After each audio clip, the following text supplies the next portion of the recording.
kalau kita dapat musibah, yakinlah kepada janji Allah, siapa yang membaca doa yang diajarkan Nabi, nanti Allah akan ngasih ganti yang lebih baik gitu kan ya.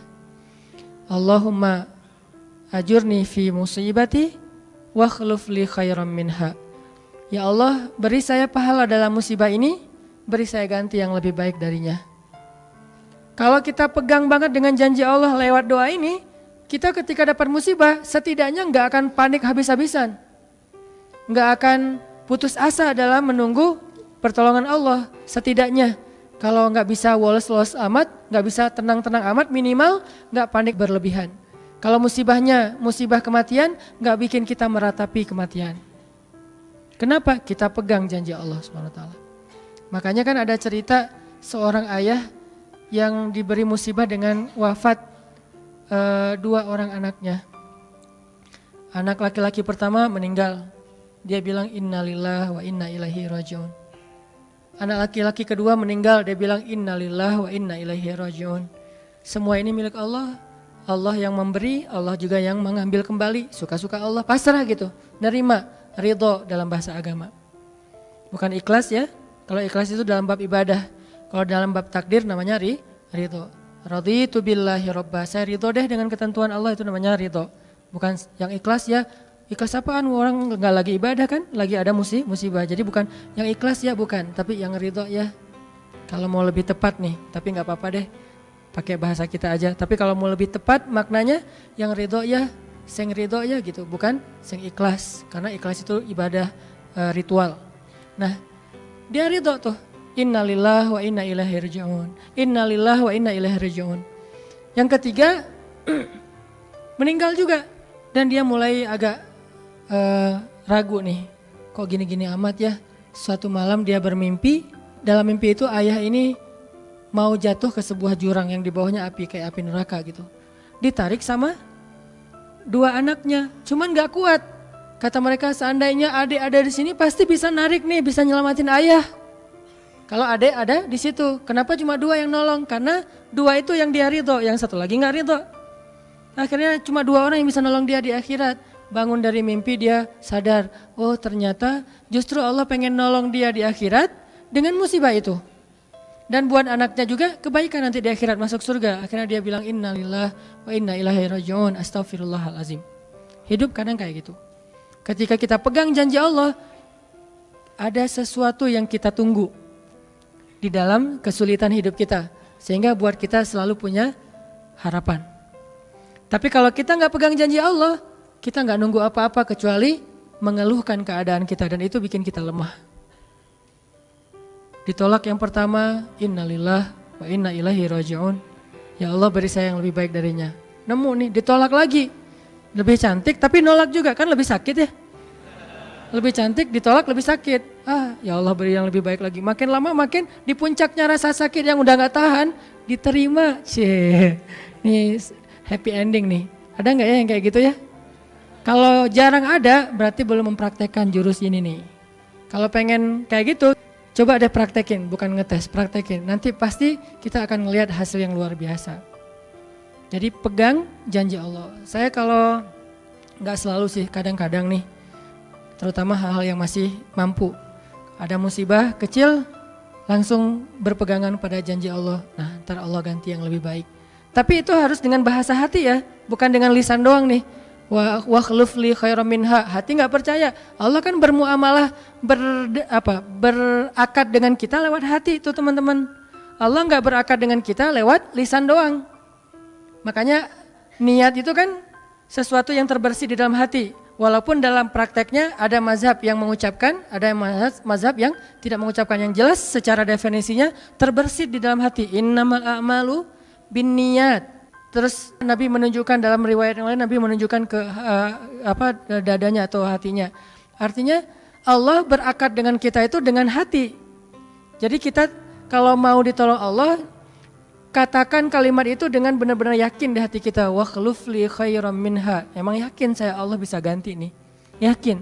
Gimana caranya? Itu bukan bagian kita, itu bagian Allah. Bagian kita berharap, bagian Allah memberikan cara. Jangan sampai kita mengambil bagian Allah, pasti kita akan kebingungan, orang kita bukan Tuhan. Mengambil bagian Allah apa? Harus jelas caranya. Kalau nggak jelas nggak percaya, terlalu logis. Akhirnya nggak lagi ada ruang untuk kita berharap kepada sesuatu. Jangan ngambil bagian Allah. Gimana caranya? Ya terserah Allah. Yang penting saya berharap Allah ganti yang lebih baik. Ikhtiar urusan kewajiban kita kepada Allah, bukan cara itu teh. Kewajiban kita kepada Allah. Ikhtiar itu dalam agama kayak ibadah, sholat, puasa, zakat. Bukan jalan untuk menemukan suatu kebaikan, karena Allah yang menentukan. Kadang-kadang kita ikhtiar ini jalannya dari yang lain. Kita ngejar, ternyata dapatnya justru yang kita sering pakai curhat. Kan beda-beda kan cara Allah ya. Kita ngejar, gak berhasil, curhat lagi ke teman kita di sebelah. Ternyata dia, bukan dia yang jadi sama dia, kita jadi sama dia gitu maksudnya. Ini artinya emang Allah yang punya cara. Asbab, subul.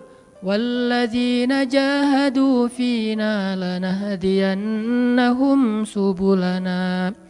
Orang yang bersungguh-sungguh di jalan kami yang akan tunjukkan kepada cara-cara menuju kepada kebaikan. Subul bukan cuma satu. Kalau satu sabil, ini berarti Allah yang punya cara. Ya Allah, beri saya ganti yang lebih baik. Saya yakin banget nih. Kata teman kita, caranya gimana? Kayaknya mustahil deh. Allah punya cara. Allah bisa mendatangkan sesuatu dengan cara-cara yang kita mengerti, ilmiah, logis. Bisa yang dengan cara yang kita nggak ngerti, nggak ilmiah, nggak logis. Bisa juga dengan sebalik dari apa yang kita ngerti. Kita ngertinya gini, Allah bikin yang sebaliknya. Allah punya banyak cara. Contoh, Allah mendatangkan kita, melahirkan manusia itu dari pasangan ayah dan ibu. Ilmiah, logis, bisa dijelaskan secara keilmuan. Tapi Allah juga bisa mendatangkan seorang anak tanpa ayah seperti Isa dari rahimnya Siti Maryam yang suci. Atau bisa juga mendatangkan seekor onta bukan dari induknya tapi keluar dari batu seperti ontanya Nabi Sholih. Allah bisa mendatangkan segala sesuatu dari cara-cara yang yahtasib aw la yahtasib. Yang kita mengerti atau kita tidak mengerti. Makanya Allah mengatakan wa yarzuqhu min haitsu la yahtasib. Allah kasih rezeki dari jalan haitsu la yahtasib, yang enggak pernah kalian duga. Berarti kalau masih keduga bukan itu jalannya. Bisa sih kayaknya jalan ini, bukan itu. Bisa sih ini, bukan itu. Terus jalannya apa? Yakin, itulah jalannya. Allah yang akan mendatangkan dengan surprise. Kayaknya surprise itu lebih seru sih. Dan surprise Allah itu emang pasti. Allah kalau ngasih surprise itu benar-benar ngasih dan buat kita benar-benar ngerasa beruntung. Kalau kita percaya, makanya berakatlah dengan Allah lewat hati. Hadza ma wa'adanallahu wa rasuluh wa shadaqallahu wa rasuluh. Benarlah Allah dan Rasul. Hasbiyallah atau apapun ucapan-ucapan belief, termasuk wakhluf li khairam minha, beri saya ganti yang lebih baik darinya. Tapi kita berakad itu dengan hati, Allah tunjukin tuh. Ini yang bisa bikin kita sedikit lebih tenang atau banyak bisa dapat ketenangan kalau kita dalam kondisi yang sulit. Kalau diuji dalam hal-hal yang kayaknya mentok gitu. Mau kemana lagi nih? Mau gimana lagi nih? Mau apa lagi nih? Kan gitu kan? Udah gak tahu lagi mau gimana, mau kemana, mau apa, mau siapa lagi nih? Kayaknya semua yang di list reunian udah ditembak satu-satu, gagal semua gitu kan. Mau siapa lagi nih? Teman kuliah udah, teman SMA udah, sampai teman SD juga udah. Masa nyari teman TK gitu kan ya? Nyari semua nolak, ke siapa lagi? Allah yang punya siapanya. Kadang-kadang siapanya Allah itu kita gak pernah ngeduga. Yang kita gak pernah mau ke situ karena berpikir gak mungkin deh kalau itu mah. Justru kita gak ngedatangin dia karena kita gak percaya mungkin. Tapi buat Allah apa sih yang gak mungkin? Julaibib dengan kondisi rakyat jelata banget ketemu seorang cewek yang selebgram banget. Bisa aja tuh. Apalagi kita yang insya Allah gak Julaibib amat lah ya. Masih kerenan dikit lah. Walaupun mungkin solehnya pasti jauh dengan Julaibib. Tapi secara fisik ya kita bukan budak.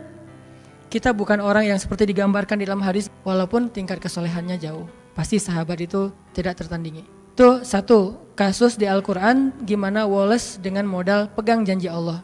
Berakad kepada Allah dengan hati. Ini kata kuncinya. Berakad kepada Allah dengan hati. Dan Allah pasti la yukhliful mi'ad. Gak akan ingkar janji. Gak akan kalau dengan hati.